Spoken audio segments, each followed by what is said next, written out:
அன்பு peppers TV நேயர்களுக்கு இனிய காலை வணக்கம். நேயர்களே, வாழ்க்கையில் நமக்கு ஏற்படக்கூடிய எதிர்மறையான சம்பவங்களால் ஏற்படக்கூடிய தேவையில்லாத ஒரு உணர்வுகளை நம்ம அப்பப்போ நம்ம விலக்கி விடணும் அப்படிங்கிறத பற்றி நேற்று நான் சொன்னேன். இது ரொம்ப ஈஸிங்க. இது ஒன்றும் பெரிய கஷ்டமான விஷயமே இல்லை. சில பேர் சொல்லுவாங்க, எனக்கு அதை எப்படி மறக்க முடியும், வாழ்நாள் ஃபுல்லாக நான் மறக்க மாட்டேன் அப்படின்வாங்க. நம்ம மறக்க மாட்டேன் அப்படின்னு நம்ம முடிவு எடுத்துட்டோம்னா அதை நிச்சயமாக மறக்க முடியாது. ஆமாம், என்ன பெரிய விஷயம், ஈஸியாக மறந்துடலாம் அப்படின்னு நினச்சோம்னா நம்ம ஈஸியாக மறந்துடலாம். இப்போது மறப்பதுனாலையோ இல்லை மறக்காமல் வைத்து கொண்டு இருப்பதுனாலையோ உலகத்துக்கு ஒன்றும் நஷ்டமே கிடையாது, மற்றவங்களுக்கு ஒன்றும் நஷ்டமே கிடையாது.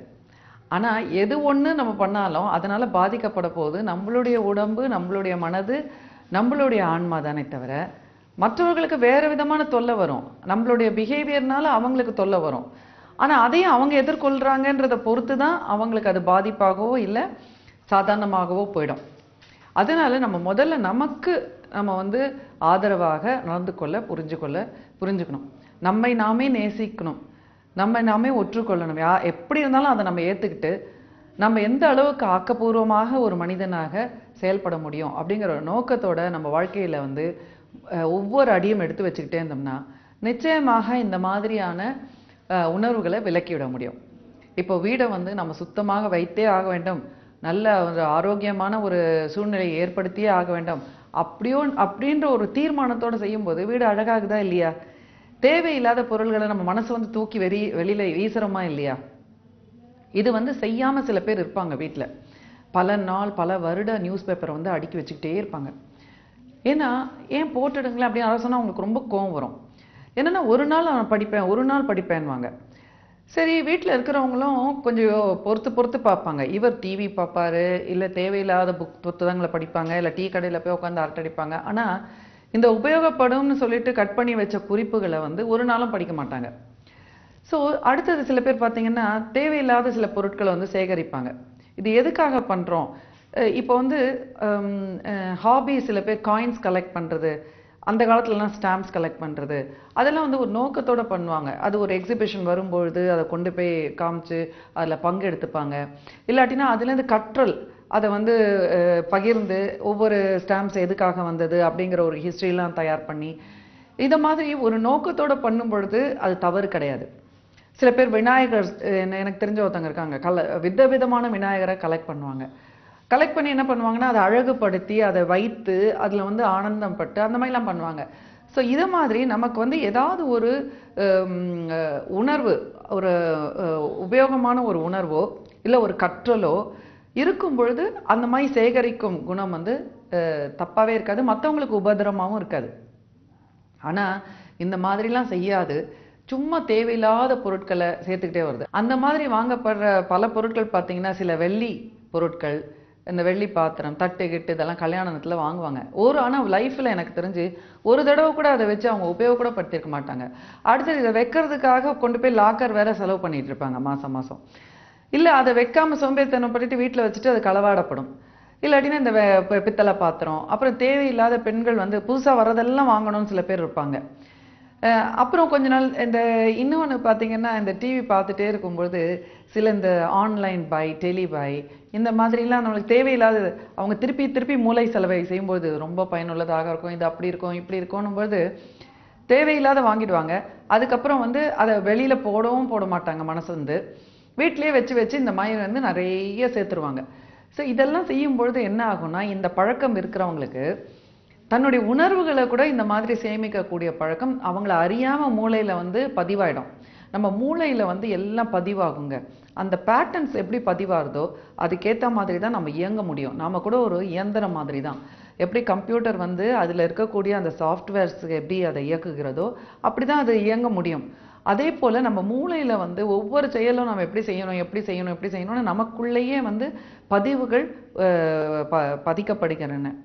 ஸோ அது நமக்கு தெரியாது, நம்மளால் பார்க்க முடியறதில்ல.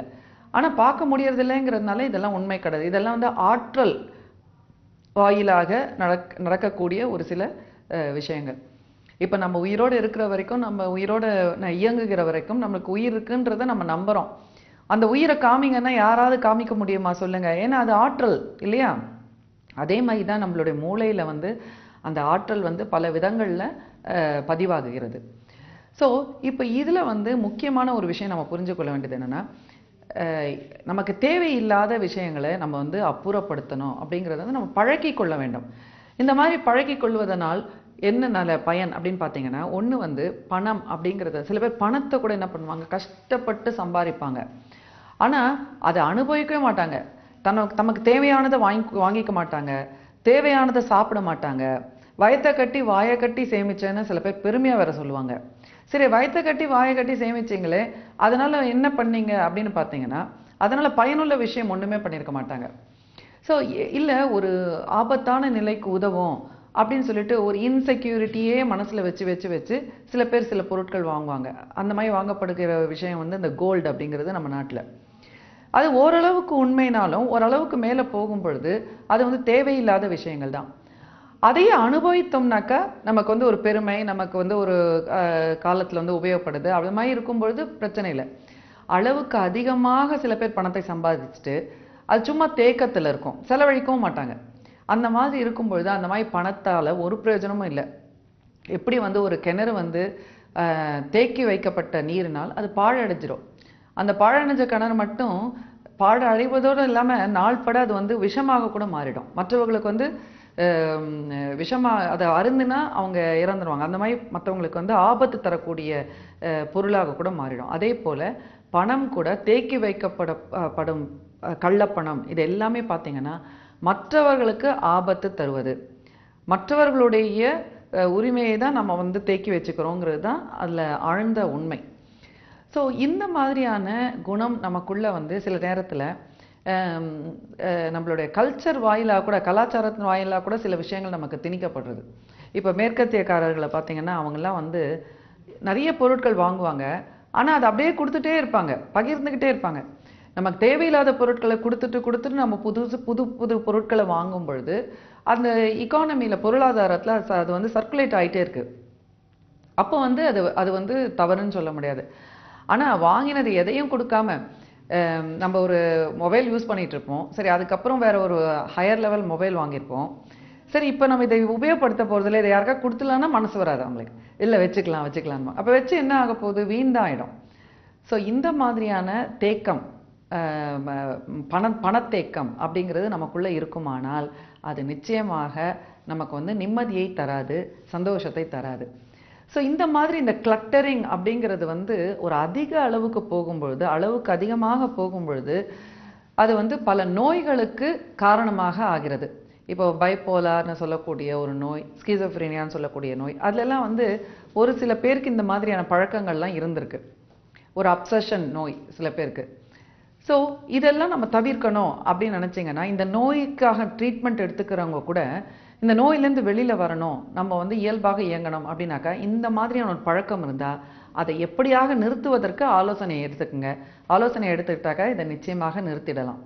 சரி நேயர்களே, இன்னைக்கு வந்து நம்ம குப்பை இந்த மாதிரி வந்து மனதிலையும் சரி, வீட்டிலையும் சரி, நம்மை சுற்றி இருக்கிறவர்களுக்கும் சரி, உபயோகப்படாத குப்பைகளை விலக்க வேண்டும் அப்படிங்கிறத பற்றி நம்ம தெளிவாக புரிஞ்சுக்கிட்டோம். நாளைக்கு மற்றும் ஒரு நல்ல செய்தியுடன் உங்களை சந்திக்கிறேன்.